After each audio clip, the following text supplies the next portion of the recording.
Bukanlah puasa itu hanya sekedar menahan dari makan dan minum semata. Innamas siyamu minal lagwi war rafas. Sesungguhnya puasa itu termasuk juga menahan diri dari berkata yang tak berguna, berkata-kata kotor. Ulama-ulama terdahulu, ya, kan salafi yang itu kata ahwanus siyam tarkut ta'am wasyarab. Tingkatan puasa yang paling enteng, yang paling rendah, yaitu sekedar menahan dari makan dan minum. Ulama salaf berkata, "Idza sumta," apabila kalian itu berpuasa, falyasum sam'uka, hendaklah berpuasa pula pendengaranmu. Wa basaruka, hendaklah berpuasa pula pandanganmu. Wa lisanuka, hendaklah berpuasa pula lisanmu, lidahnya. Anil kadzib, dari berdusta, wal maharim, dari perbuatan-perbuatan yang haram itu, yang mendengar yang haram, melihat yang haram. Wadah, dan jangan sampai kalian menyakiti hati tetangga kalian. Wah, ini rumah mati dah, memang dia gelenggatan ya si dengan cinta-cinta kali. Kalau benci jangan benci-benci kali. Itu Rasulullah bilang tuh. Mana hadisnya Pak Ustaz?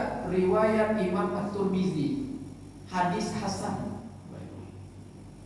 Rasulullah mengatakan, habibaka haunama, cintailah siapa saja yang mau kalian cintai. Boleh Rasulullah suruh. Tapi ingat, jangan melebihi cinta kita terhadap Allah dan Rasulnya, ya. Kau mau cinta sama istrimu, silahkan, sayanglah, cintalah. Dengan hartamu, dengan pekerjaanmu, ya, silahkan cintalah. Haunama. Tapi Rasulullah katakan apa? Haunama, sekedar saja, jangan berlebih-lebihan. Asa ayyakuna babidaka yaumama. Boleh jadi nanti suatu saat mereka yang kau cintai itu, yang terlalu kau sayang itu, menjadi musuhmu, balik membencimu. Ada tak Bapak? Ada. Bagi maka kau nama. Siapa yang mau kalian benci, silahkan bencilah, kata Rasulullah. Rasulullah tak larang kok benci dulu, berat sifat manusia, ada pada manusia setiap orang. Benci-bencilah, kata Rasulullah. Tapi apa? Haunaman, sekedar saja. Marah-marahlah, kata Rasulullah, tapi sekedar saja. Paling lama 3 hari. Tidak boleh lebih dari 3 hari. 3 hari. Benci-bencilah, marah-marahan silahkan, kata Rasulullah. Ya. Tapi jangan berlebih-lebihan. Sekedar saja. Asa ayakuna habibaka yaumama. Boleh jadi pada suatu masa nanti dia menjadi orang yang kau cinta, orang yang menolongmu di waktu kau kepepet. Awak tuh musuh sama tetangganya, ya. Tahu nggak betul sampah? Satu hari bini kita mau melahirkan, motor lah rusak. Tetangga sebelah beli mobil baru. Ya. Sinilah Pak, sini Pak, biasa antarkan cepat Pak, nanti bahaya nanti, cepat sini katanya. Kok padahal benar tahu nggak betul sampahnya? Naik Pak, cepat biasa antarkan ya, ini ada mobilnya. Tengok Pak, ada yang mau dari Pak? Ketahuilah, anna taqarruba ilallah, sesungguhnya taqarrub, mendekatkan diri kepada Allah itu bitarkil mubahat la yakmur. Dikatakan di dalam kitab ini bahwasanya untuk mendekatkan diri kepada Allah itu, ya, dengan cara meninggalkan perkara-perkara yang dibolehkan oleh syariat itu tidak sempurna, belum sempurna. Artinya apa? Bapak Ibu yang dimuliakan Allah Subhanahu wa taala, untuk mendekat kepada Allah ini Bapak Ibu, ya. Kita itu enggak cukup hanya sekedar melakukan yang wajib-wajib saja, ya. Hal-hal yang ditekankan di dalam adab-adab itu juga mesti kita terapkan, ya. Kita terapkan di dalam amal ibadah kita untuk kesempurnaan takarrub kita kepada Allah. Tidak cukup meninggalkan yang diharamkan saja, tidak. Adab-adab mesti kita jalankan di dalam beramal ibadah. Berbuka, adab berbuka itu apa? Berbuka puasa itu ada adabnya tuh. Ya. Khusus pembahasannya itu adab berbuka puasa. Apa? Tentunya berbuka puasa dengan yang disunnahkan. Puasa berbukalah dengan tamar, buah kurma, alat tamar. Bukalah dengan tamar. Baiklah yajid, kalau tak ada tamar, ambil dengan air. Maka dengan air. Kenapa? Karena air itu Rasulullah katakan suci. Hangat kuku kalau bahasa kami. Itu sehat tuh. Jadi kalau tidak ada tamar, minum air hangat-hangat. Masuk dia ke perut, oh nyaman tuh masuk, oh, sedap. Jangan melawan cuaca, Pak. Cuaca panas ya, puasa ini Pak. Cuaca jam 8 jam 9 dah lain teriknya tuh, Pak. Bukannya pakai TS langsung sirup. Terkejutlah teman-teman. Jadi puasa yang sehat itu seperti apa? Rasulullah bilang dalam sebuah hadis, Bapak Ibu, hadis ini dhaif, tapi bukan palsu ya. Rasulullah bilang apa? Sumu tasihu, puasalah kalian, niscaya kalian akan sehat. Puasa seperti apa yang sehat tuh? Apakah buka puasa langsung makan rujak, lotek? Nah, itu puasa sehat itu bukan sehat, mudarat namanya tuh. Penyakit tuh. Jadi ikutlah anjuran Rasulullah tadi apa? Makan buah kurma. Kalau nggak ada, ya buah-buahan yang lain, ya buah-buahan yang lain, buah-buahan lah bisa. Nah, itu sunnah, dikiaslah kalau nggak ada kurma. Ya. Nah, kurma itu pun nggak mesti kurma ajwa, loh Bapak Ibu. Yang lagi kan ajwa lah, ajwa itu yang sunnah. Mana itu? Ya. Air. Dan apalagi adab-adabnya, jangan dihantam sekaligus. Yang kedua adab-adabnya waktu buka, jangan dihantam sekaligus. Balas dendam. Ada orang buka puasa Bapak Ibu, langsung, inilah saatnya, tabu-tabu, sandar-sandar Bapak Ibu. Ya. Hari biasa, ya, hari-hari biasa, dia sempat takbiratul ihram sama imam, sholat di masjid. Pas bulan Ramadan, sholat di rumah. Kenapa tidak kekejar? Tabu-tabu itu tidak kekejar lagi ke masjid. Orang kayak ini meningkat amalnya di bulan Ramadan itu atau merosotnya? Merosot. Rugi. Itu kena tipu aja sama setan. Nah, itu jebakannya makan cemen semua tuh. Setan punya kerja. Hati-hati Ibu. Ini kesalahan yang kerap terjadi pada orang-orang yang berpuasa. Itu kita kerjakan di bulan Ramadan ini, yang fardu dilipat gandakan menjadi 70 kali 70. Salat subuh sekali tadinya itu setara dengan 70 kali subuh. Paham Bapak? Belum lagi di Masjidil Haram, Masya Allah. Ini kita salat subuh satu waktu tadinya itu setara dengan salat subuh 70 waktu. Kita ikut sunnah, anjuran Rasulullah. Akan ringan dulu. Tamar, kurma tadi, minum air, makan yang ringan-ringan, tak agar-agar, tak apa. Jangan yang pedas-pedas dulu, ya. Tinggalkan aja dulu tuh, bukan tak boleh dimakan kan? Dan pergi sholat maghrib, ya, maghrib dulu. Jangan masbuk, ya. Jangan masbuk gara-gara buka puasa, apalagi sholat di rumah, itulah parah betul. Nah, enggak, pergi sholat. Udah siap sholat balik, baru makan besar. Nah, makan porsi besar. Kalau ada yang tahan lagi makan dulu ringan-ringan.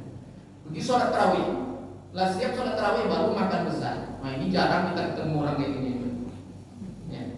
Muharramat summa taqarraba bitarkil mubahat. Maka siapa saja yang masih melakukan berbagai perkara yang diharamkan, kemudian ia mendekatkan diri kepada Allah dengan perkara-perkara yang mubah, karena bimadzhabati man yatrukul faraid wa yataqarrabu bin nawafil. Maka adalah ia disamakan dengan orang yang meninggalkan perkara yang wajib, namun ia mendekatkan diri kepada Allah dengan perkara-perkara yang sunnah.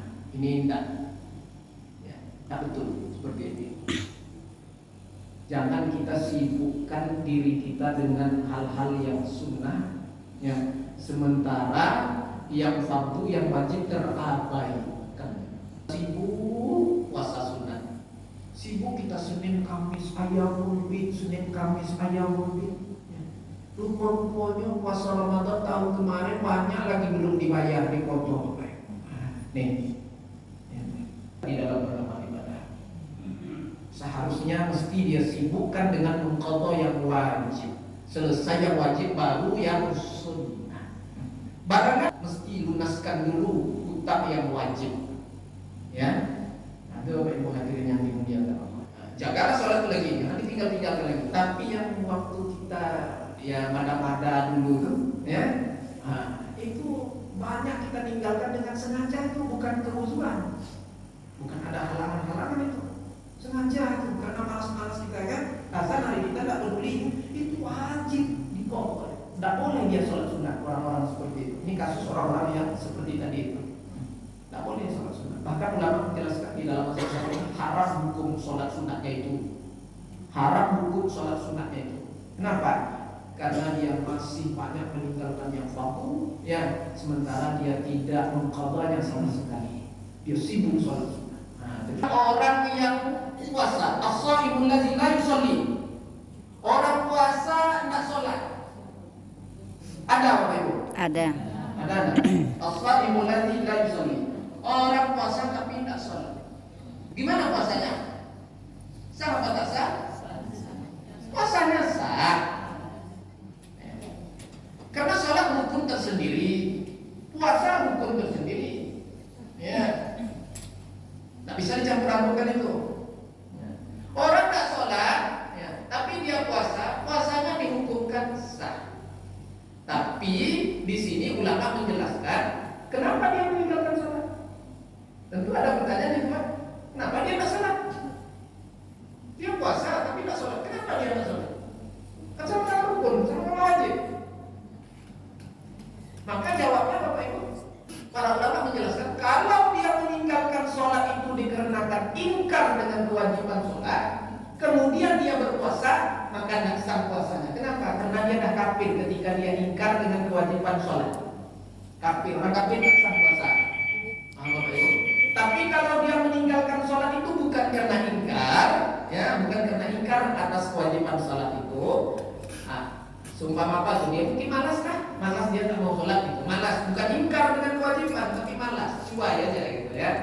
Dia puasa juga, maka puasanya sah. Nah itu puasanya sah. Cuma di sini dia meninggalkan sholat, dosa besar dia.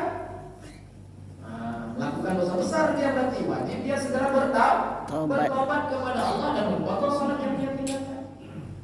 Puasanya tetap sah. Ini Bapak Ibu yang dimuliakan. Tapi bagaimanapun itu, sholat ini Bapak Ibu umul fawatih.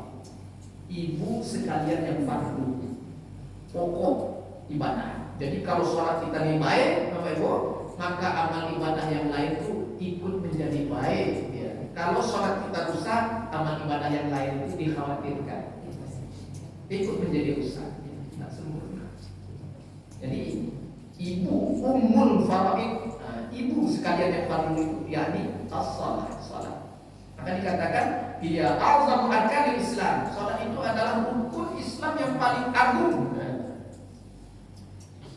Sesiapa yang mendirikannya sungguh dia telah mendirikan agamanya. Sesiapa yang menyia-nyiakannya sungguh dia telah menghancurkan agamanya. Salat itu kedudukan salat. Akhirat dan keduniaan kita, terutama akhirat lah yang lebih kita prioritaskan. Apa itu? Jangan banyak habis waktu di luar masjid. Habiskan waktu kita di masjid atau di musola yang ada musola di rumahnya. Habiskan waktu di situ. Ngapain Pak Ustaz? Tidur aja kan? Kan tidur. Oh, kemarin saya ada dengar hadis Pak Ustaz. Tidur orang puasa ini ibadah Pak Ustaz. Betul, tapi jangan tidur terus. Ini tak betul. Salah paham dengan hadis itu. Ada hadis itu betul. Hadis itu riwayat Imam Baihaqi itu. Hadis itu sanadnya dhaif, lemah, tapi bukan palsu. Bedakan hadis palsu sama hadis lemah. Kalau lemah masih boleh dipakai untuk motivasi, untuk menyemangatkan orang masih boleh ya. Tapi untuk hukum akad tidak dipakai hadis-hadis dhaif. Untuk orang yang berpuasa itu ibadah. Maka ulama menjelaskan tidur yang normal, tidur yang tidur. Kok enggak? Pagi bangun jam 12, sholat zuhur tidur lagi sampai asar. Tidak betul.